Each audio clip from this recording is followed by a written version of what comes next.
Bonjour, je m'appelle Nathalie Cunin, j'ai eu un cancer du sein en 2014. Je suis issue d'une lignée de femmes qui ont toutes eu un cancer du sein, ma grand-mère, ma mère.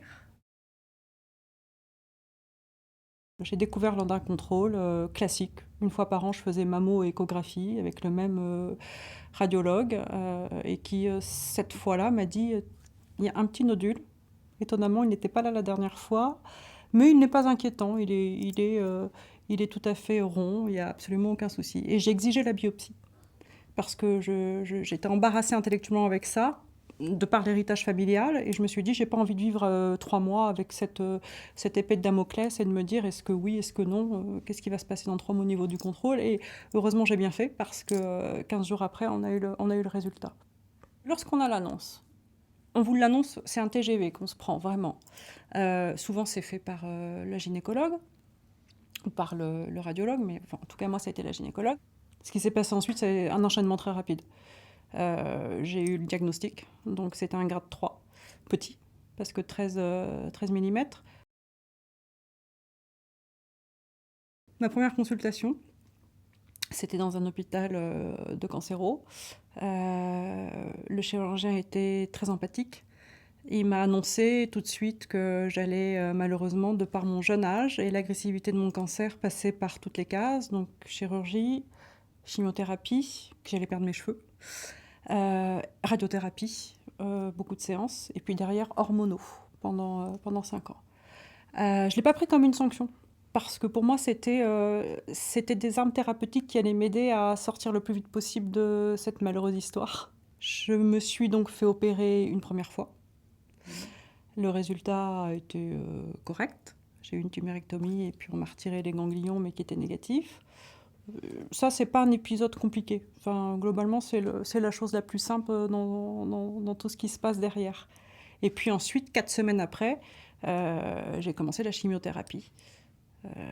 Donc là, j'ai commencé une chimiothérapie assez agressive puisque j'ai eu du Taxotere et de l'épi en même temps. Comme j'étais assez sportive et que le sport m'a beaucoup aidée pendant toute cette période-là, j'ai réussi à passer mes séances sans, sans embûches.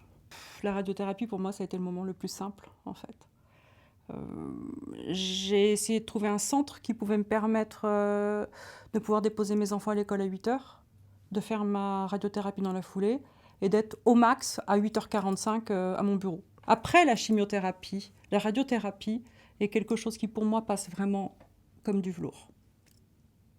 Les cheveux repoussent, on se sent bien, la peau redevient bien. Alors, pas forcément la peau où on est irradié, hein, parce que ça, c'est encore autre chose. Mais le reste du corps, c'est incroyable parce qu'on sent que la vie reprend. À partir du moment où on a arrêté la chimiothérapie, déjà 4 semaines après, on sent que la vie reprend. La pilosité revient, on se repulpe, on reprend des couleurs. Moi, j'ai eu beaucoup d'émoi à ce passage-là, en fait. J'ai trouvé ça génial. Un peu comme lorsque j'étais enceinte, en fait. C'est un renouvellement de cellules. 6 mois après, j'ai fait mes contrôles. J'ai commencé mon hormono dans la foulée de l'arrêt de ma radiothérapie. Je pense que c'est un schéma classique. L'hormono, j'ai pas de problème. Si, comme toutes les femmes, un peu de prise de poids, mais que j'essaie de stopper avec une grosse activité sportive et puis un régime alimentaire adapté. Mais globalement, après toutes les étapes, chirurgie, chimio, radiothérapie et rechirurgie 2 fois pour faire en sorte que tout soit parfait, parce que j'ai aussi le souci du détail. L'hormono est un détail pour moi aussi.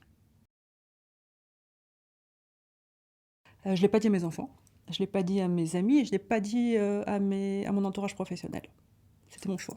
Mais l'essentiel, c'est que j'ai donné le change et que je n'ai pas vu dans le regard des autres comment dire, de l'émotion. Mais quand je dis émotion, c'est émotion positive ou négative.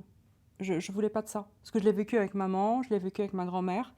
Et il y a trop de choses qui se passent autour de l'entourage et moi, je ne voulais pas avoir à subir ça. Je voulais vivre ma maladie avec mes objectifs, qui étaient de faire en sorte que ce soit rectifié le plus vite possible et que les choses reprennent leur cours. Et de ne pas avoir ce marquage cancéreux. Parce que malgré tout, il existe ce marquage. J'ai continué à travailler tous les jours. J'ai continué mes déplacements professionnels, j'ai continué à faire 6 heures de sport par semaine, j'ai continué à m'occuper de mes enfants. Le plus petit avait 6 ans la deuxième 8 ans et la troisième 10 ans. Dès le départ, comme je savais que j'allais perdre mes cheveux et que mon chirurgien m'avait annoncé que c'était quasiment à la première séance, hein, entre le 14e et le 17e jour que j'allais les perdre, je les avais très très longs. J'avais prévu, donc je suis allée me faire une perruque de la même longueur, de la même couleur, et puis j'ai acheté des faux sourcils, des faux cils. C'était enfin, à distance, mais même sur le moment, je ne l'ai pas pris comme une sanction parce que c'était presque un peu drôle, cette espèce de transformation où j'arrivais à me retrouver avec des artifices, en définitive. Alors qu'avant, j'étais comme ça. Je ne sais pas si vous arrivez à comprendre ce que je veux dire, mais on perd complètement son identité, on devient un peu une sorte de fantôme. Et en remettant tous ces phares, je me retrouvais. Et à partir du moment où je me retrouvais, dans la journée, je pensais absolument pas à ce problème de santé, mais vraiment pas. Et j'ai eu la chance de ne pas avoir d'effets secondaires compliqués. J'ai pas eu vraiment de nausées, j'ai de la fatigue, oui certes, mais le sport m'a aidé. Et puis j'avais décidé que ça ne devait pas changer ma vie. Alors je me réveille, je sortais de ma chambre avec une serviette sur la tête, comme si je venais de me laver les cheveux. D'ailleurs, je suis devenue la championne du monde du brushing pour mes enfants, qui me disaient que j'étais extraordinaire, que j'arrivais à me faire un brushing en 30 secondes. Mais c'est des choses comme ça qui m'ont aidée aussi, parce que je trouvais ça tellement mignon.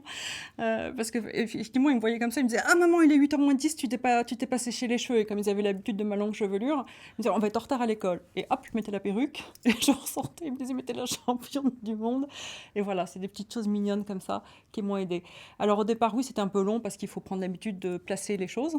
Les fossiles, enfin moi j'en avais jamais mis de ma vie, donc très compliqué. Et puis on ne peut pas les accrocher, hein, les fossiles, comme on peut les accrocher sur des femmes qui n'ont pas d'alopécie, en fait. Et les faux sourcils, c'est pareil, on n'a plus de marque, en fait. Il faut trouver, il faut les placer, en fait. Il faut que ce soit cohérent avec le visage.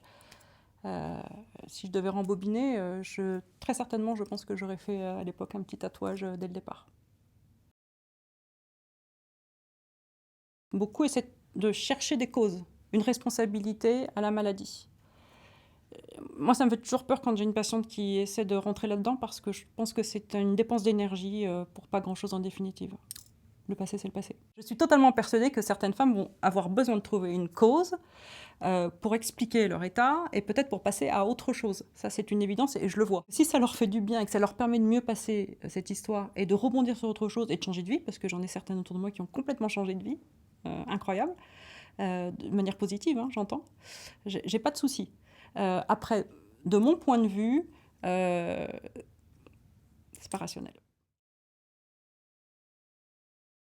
Ce que je trouve un petit peu dur, c'est la brutalité avec laquelle le suivi se stoppe. Alors, je ne suis pas en train de dire qu'il nous faut une béquille psychologique et que les médecins ont ce rôle-là, parce que je compartimente bien les rôles. Ceci étant, on est quand même très accompagné à partir du moment où on vous annonce. Ça s'enchaîne tout le temps. En fait, on a toujours une blouse blanche à côté de vous qui va vous rassurer, qui vous tient la main. Et il y a une très grande bienveillance en cancérologie. Ça, c'est clair et net, il n'y a pas de débat. Mais le jour où on fait sa dernière séance de radiothérapie et que les choses se stoppent, et que votre radiothérapeute vous dit à ce moment-là, eh ben, voilà, Nathalie, écoutez, reprenez votre vie, tout va très bien. Et puis on se revoit dans 6 mois pour un contrôle. C'est un peu...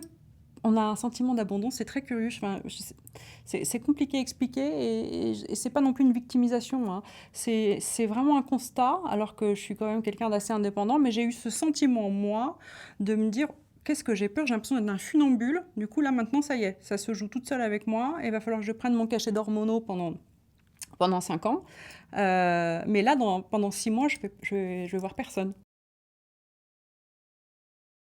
On m'a annoncé 5 ans. On m'a dit 5 ans. Au bout de 5 ans, on considère qu'on peut mettre le mot guérison. Maintenant, des hommes, blouse blanche autour de moi, tels que mon chirurgien de l'Institut du Sein, m'ont dit tout de suite, on considère que tu es guéri et il faut que tu l'intègres. Mais moi, je l'ai complètement intégré. Alors, entre l'intégrer et savoir qu'on est vraiment guéri, il y a quand même une distance. Et puis, comment dire, les choses vous rattrapent. On ne peut pas faire d'emprunt. On est bloqué. On est estampillé cancéreux. Voilà, donc le droit à l'oubli, c'est une réalité. Et il va intervenir, a priori, lorsque je serai sortie de l'ALD et que je ne serai plus considérée comme étant en longue maladie. Et ça s'arrête à la fin du mois d'octobre.